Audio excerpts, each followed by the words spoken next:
So, so even though I don't feel like you need an introduction, right? I want you to just introduce yourself to the viewers, let people know who you are and what you do. Okay. So my name is Jay McMillan. I'm based out of Winston-Salem, North Carolina. And yeah, we've been in the real estate business now for a year and a half. Started this in May and end of May 2023. And then yeah, we're still in it. So still going strong. And that's awesome. So, I've been watching you since the beginning, so a year and a half. A lot of people, it takes them a year and a half just to get a deal. Why don't you tell these fine folks how many deals you've done so far? Oh, so I've done 28. We have done Ooh. 28. My wife is also on board now. But don't get it twisted because these aren't like, horrendous deals, Yeah. but they're definitely the step in the right direction for where we need to go. You know what I mean? So, Yeah, that's incredible, man. You guys are crushing it. So, you and your wife, how does this work? Like, how are you guys running the business together?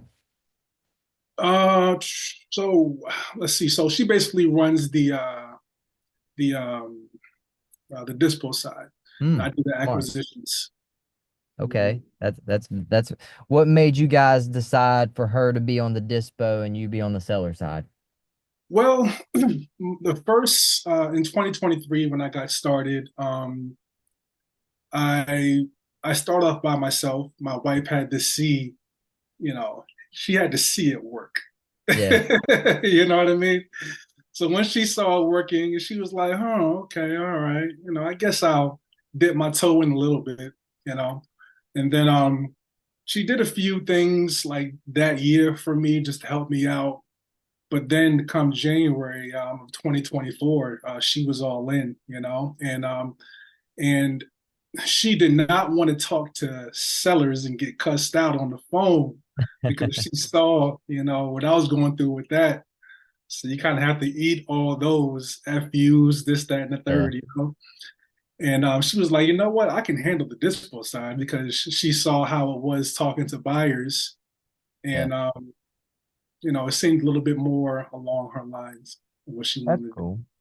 I love it, man. I love that y'all's doing it together. So, Yeah. for you being on the seller side of things, how do you handle those type of confrontational calls and sellers? Like,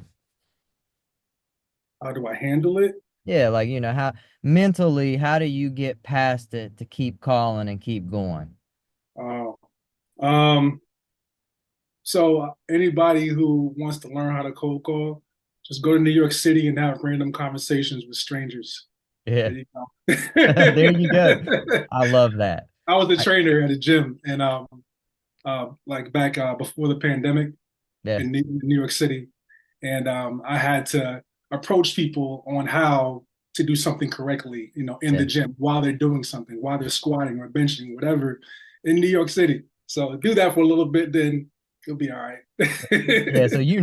you knew rejection long before you were cold calling about houses. Yeah, Yeah, that's for what's sure, up. That's what's up. for So sure. so you guys are primarily cold calling? That's how you're getting all these leads? Cold calling, yes, I've been cold calling since I started, but then this year, 2025, we're incorporating texting now. Cool, cool. Hmm. I know that there's a lot of, laws with texting and things like that. That makes a lot of people back away from it. What made you want to, dive into it a little? Um, Man, so so Brent Daniels, Yep, shout out to Brent Daniels. You know what I mean? We love Brent definitely. Daniels for sure. Brent Daniels really just man, him just really showing us the power of cold calling. It really made me stick with that throughout the whole first year and a half. Yeah. But now we have a baby coming this year, thank God. And Congratulations. also too, thank you. And then also too, as well, I want to set up some more time so that we can have for ourselves rather than me being on the phone all the time at the beach or on vacation, things like that. Like I Yeah. recently had to do that. So now with texting, it'll be a lot easier to be mobile, you Yeah. know, I like instead of that. being, yeah, yeah. So with those things in play and the things that we wanted to change this year due to the schedule that we will have when we have our baby, I feel like texting would be good for us too as well. Plus cold calling. Can't get rid of Yeah. cold. Yeah. I feel like they go together really well, you know. Mm-hmm. Mm-hmm. Um, Tell me if I'm mistaken, but I know when you first started off, you were focused a lot on houses and you've kind of moved a lot toward land. I mean, you still do houses, but you're doing a lot more land, right? Yeah, so when 100% land now, but when you're calling on property owners that own land, I mean they still have houses too Yeah. sometimes. So they still might want to unload on some of their houses. So um, the fact that I've done houses too makes it makes it good. I'm able to tackle those as well. So Yeah, man, land is awesome. So, yeah, did I love it. you like start learning about land and then get into it, or was it all by accident? Accident. Yeah. Not even accident, just asking that question. Do Yeah. you have anything else you want to sell? After they said no, they don't want to sell, then you just say, hey, do you have anything else you want to sell? Maybe some land or another house that might need some work. And then I want to say it was like December 2023. I started getting a lot of just, yeah, I got this land, I got this lot over here, a lot over there, land over here. And I'm like, oh, all right. So then I was like, you know what? I'm getting a lot of land leads from calling houses. Why not just call on land and see what happens? So then I would do half houses and half land, and most of the income was coming from land. So I was like, all right, let's just stick on land. That's awesome, man. Mhm. I agree. That's how I did my first land deal. I was just talking to somebody that had a house and they're like, I don't want to sell this house, but we have this piece of land. So I was like, Hmm. okay, let's talk about it. I mean, I feel like the land conversations, it's definitely, there's a lot involved, but the conversations are different. There's not sometimes there's emotion attached, but usually they're just like, I don't want this land anymore. Is that what you're Hmm. finding? Um, yeah, yeah, most of all, yeah. They're not really growing up on that land and they're Yeah. not living on, well, some of them did live on that land years ago and it is sentimental to them. Yeah. But then some of them, they just move on and they're like, yeah, I'm ready to sell. Sure. Yeah. Yeah. You have some that say, "Oh, I'm ready to sell, but I still want $10 million." You know what I'm saying? So, so you're not just focused like in your backyard, right? Like you're doing deals here, there, everywhere, right? Or is it just certain places? North Carolina. Okay. Now, I've only done houses in person, but when it comes to land, we have done land virtually. Yeah. So I like that concept when it comes to, there's not, you don't have to worry about buyers walking the properties with the tenants in there or with the seller, at the Yeah. house. You don't have to worry about any of that. They You just know, go by when they want, right? They just go by when they want. They drive by there, walk on the property, and that's it. So Yeah. it's just the whole process is a little bit more easier than I feel like with houses, wholesaling houses. Yeah, I agree with that. So what are I know you got a baby on the way, you got a lot you're about to transition to, right? So Mhm. what's the end of the year look like for you if everything goes right? That's a good question. As of right now, I don't know. I mean, I could sit here and say, we'll be doing this for this year, but I don't know because I don't know how much time I'm be able to have when it comes Yeah. to cold calling due to us having the kid. And this is our first child, so I don't know really right now. What I'm trying to do is just make sure between now and June 16th, that's when the baby's due. Um, I'm just busting my tail from 8 to 7 a day, um, cold calling as much as I can, and then building up our systems with the texting as well too, so that I know our KPIs for the texting within a couple of months. So we'll have that a little more figured out. But yeah, this year is going to be different. So it was hard for me to really plan. Yeah. You said something just now. You said 8 to 7? Your Well, schedule is 8 to 7? Is that what are you doing in those times? so as of right now, I'm cold calling as much as I can until we get our texting systems up to the point to where that's coming in regularly. So we actually started off with REI Reply for texting. Okay. And when you first get started, you have a lot of tedious things that you need to do in order to get your texting to the point to where it's flowing Sure. consistently on a daily basis. Yeah.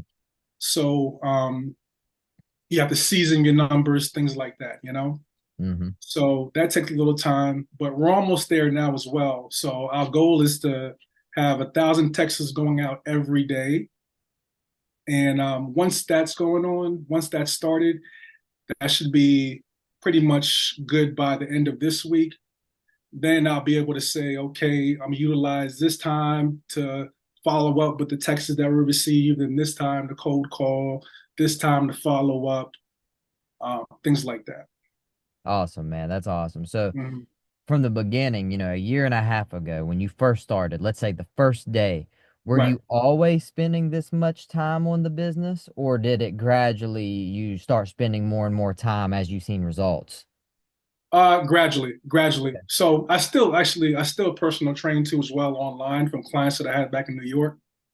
So I still do that. My wife, she does some event planning stuff with some other businesses. So we still have other things that we do too as well. Yeah. But I've always spent a good amount of time on this business, you know. So sure. Awesome. Mhm. So so what are you guys doing when you're not doing business? Like how do you guys unwind and take your mind off of things so you can revamp? Hmm. You might have to ask my wife that one. Yeah. Me, I don't really do too much. You're just always working, right? It's working out, honestly. Yeah. Working out is a savior for me. Yeah.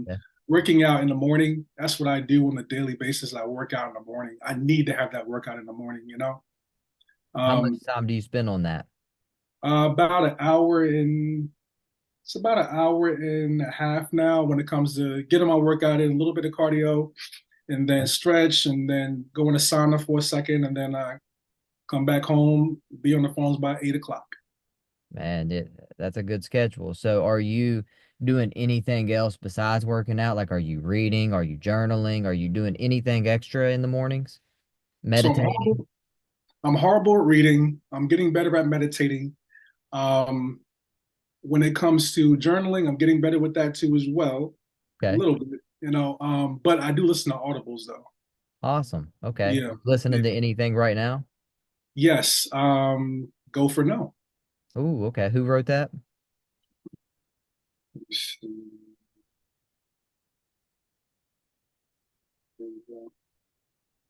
Richard Fenton and Andrea Waltz. It's Okay. awesome. It's really good. I'm I'm gonna check that one out. I It's read actually every really good. It morning. started off kind of slow. Yeah. Honestly, I was like, what is this? But around like the 11th, 12th chapter, and the chapters are really short too as well. It gets a lot Okay. better. So check it out. And that's good. I feel like a morning schedule, like you taking that hour, hour and a half just to work out, that leads to a lot of everything up here just being cleared, right? And then you can get Hmm. on the calls. How many calls would you say on average it takes to try to get a deal right now? How many calls? Yeah. As of right now, Just a guess. yeah, I would say put it like this. I can tell you this right here. My KPIs are not the best either, but if I'm calling on a daily basis for 5 hours a day, 4 or 5 hours a day, then I should be able to get a contract per week at least. Okay. That's pretty good. Mhm. Are you staying in areas that are heavily populated, or are you going into areas outside of the heavy populated areas, or just Great everything? question. Great question. So last year we started off with infill lots. That was the main thing. Infill lots and subdivisions in the city. Now we are focusing on larger acreage lots that are in rural areas. Okay, Okay. and so it's not just wholesaling with that. We actually joined a mentorship with the Abkey brothers, Okay. Land Investing Online, Okay. and I joined that because assignments. I feel like when it comes to wholesaling infill lots, I don't know about anywhere else, but in North Carolina, it's been tough to get bigger assignments. Sure. You know what I mean? Yeah. So now dealing with acreage, larger acreage lots, there'll be more meat on the bone. Yeah. When it comes to you having a tax value on a property that's 100 or above, something like that. Right. There'll be more meat in the bone to make more money on the deal. So that's why I chose to go with the larger acreage lots, and then also too as well, still incorporate the infill lots too. So we'll be texting, basically blasting out Texas to both infill lots and larger acreage lots in the rural areas. Okay, that's awesome. I like that a lot. I feel like both it's going to bring a balance. You know what I mean? You'll get those smaller fees coming in from assignments, from the builders, and then you get these larger parcels. It might take a little longer, but those checks are going to be fatter. Yes, that is correct. That is correct. It will take longer because then you have to take the property down yourself. Well, for us right now, what we would do, we haven't closed on a larger acreage lot from this mentorship yet. Because Okay. we basically just started that in December. So we're working on that now. And when it comes to taking down the property and putting it back on the market, you Mm-hmm. need funding. So then Yeah. you got to find funders or you fund it yourself. Right Yeah. now, we can't fund it ourselves. So we'll need to find funders and then probably close in like 2 weeks or something like that, and then put it back on the market, which might take another 2 months on top of that. But Yeah. you're right, the checks will be bigger for sure. Yeah, man. Mhm. So I'm excited for you. So Thank you.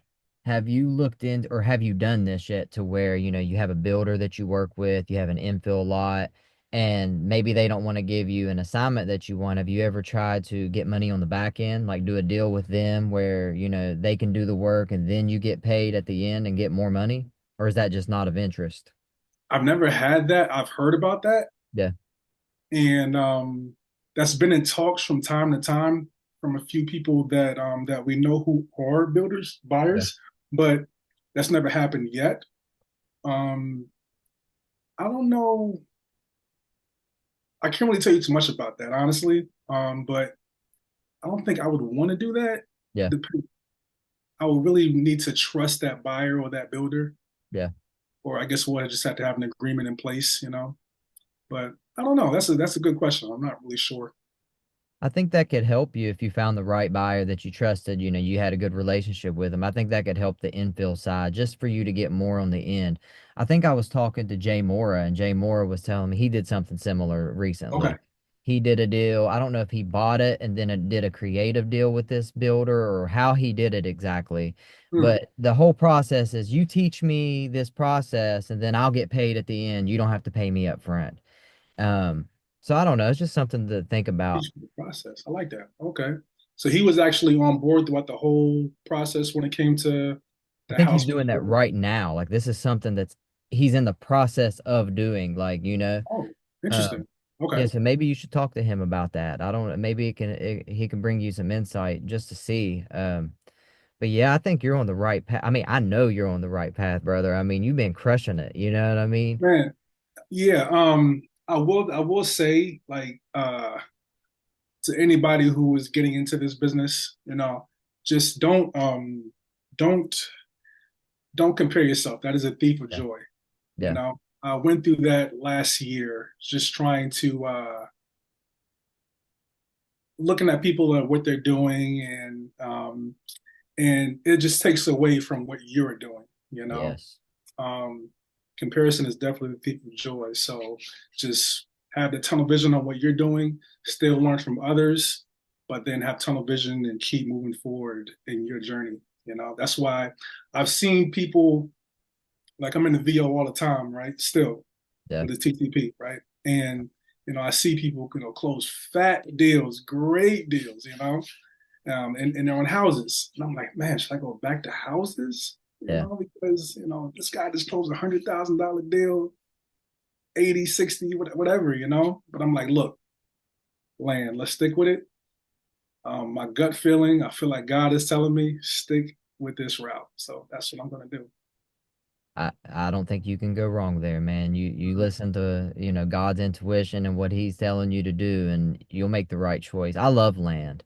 I do primarily focus on houses, but lately I've been pulling more land lists and having more conversations with landowners just because, like, up here right now, we just got a bunch of snow. Nobody wants to sell their house right now. Everybody's like, oh, wait till next week. But I can call a land list and I can get somebody to tell me they'll sell today. You know, Mm-hmm. Oh, so that's true. That's a good way of thinking about it. Yeah, that's yeah. true. So there's not as much, stopping you from buying it because you don't have to wait to meet the seller. Like you said, it's not, oh, well, I'm not I live in another state. I'm not able to meet you right now. Or I'm not comfortable sending you a key. It's just land. Uh, Right. That's so that's interesting. really cool. Okay. Um, so yeah, man. So, you're not right now, you're just mainly focused. I know you have other ventures, but you're mainly focused on real estate and you're not doing any coaching or anything like that, are you? Oh, nah. Honestly, so that's something I thought about for this year too as well. I Yeah. started off posting a lot just about what I was doing and with wholesaling houses. Um, I feel like there's a lot more to talk about with houses, man. Yeah. With land is like you can only talk about so much. And I'm Yeah. not trying to be a guru. I don't want to be. I don't want to have my own mentorship. Sure. Um, I just want people to reach out to me if they need help. You know, so what I'm gonna start doing this year is, post here and there about deals that we've done. Maybe give out a few tips here and there, but um, and let people know that we're still doing the business. But I Yeah. mean, it's not really much to talk about with land. I mean, what do you think? Man, I think that I would love to see more content from you. Okay. Uh, I would love to. I think it's needed, and I think that with land, you just got to be creative, Yeah. I think most people with land is just confused on the due diligence part. So as much you can just keep producing content on that as much as you can and Right. just show people how easy it is.